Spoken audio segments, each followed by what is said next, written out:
In this Vagabond Voices podcast, our poetry editor, Colin Waters of the Scottish Poetry Library, talks about the first in our triptych series, Our Real Red Selves, which brings together the work of three poets, Harry Giles, Marion Macready and J.L. Williams.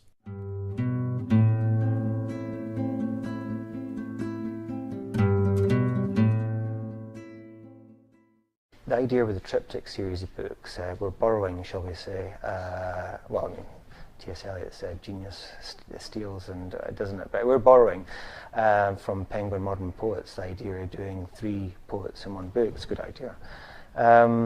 So why did I pick those three together? Well, all three are actually in Be the First Like This, and their work, I mean, if you read them, stylistically they're very different, but I feel in a sense that there's a sort of a kinship between them. They're really interested in writing about things that are happening now, but in a really individual way, you know. So you've got Harry Giles, who's written these poems in which there's a central character who's a drone, as in the drones that go around killing people in far-off parts of the world. But it's really a sort of, it starts off as almost like a comedy of office life, and it turns into something really sad and funny too, but really sad. And I think the drone character ends up being one of the best developed characters I've read in recent literature. I mean, I've read Booker Prize-winning books which hasn't had a character as compelling or as interesting as the drone in Harry's poems. So that to me was a surprise, but a brilliant surprise. The second poet is Marion Macready.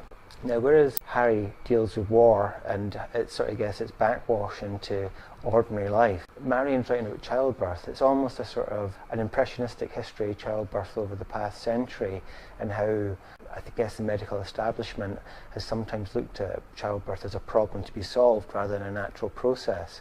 So Marion contrasts landscapes and nature with the ever more clinical nature of childbirth.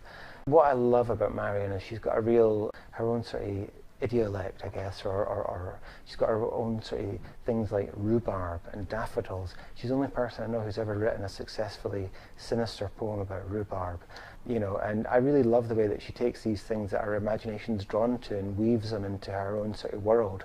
And then within that world you really find some profound and interesting things said about childbirth.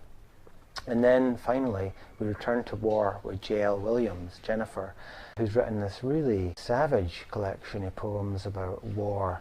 And she's created a sort of patchwork war. This takes from the ancient world, Vietnam, the Gulf War, the recent Gulf War, the things that are going on in the Middle East currently, and the Ukraine as well. And she's created this really savage, hallucinatory, very individual and very idiosyncratic set of war poems.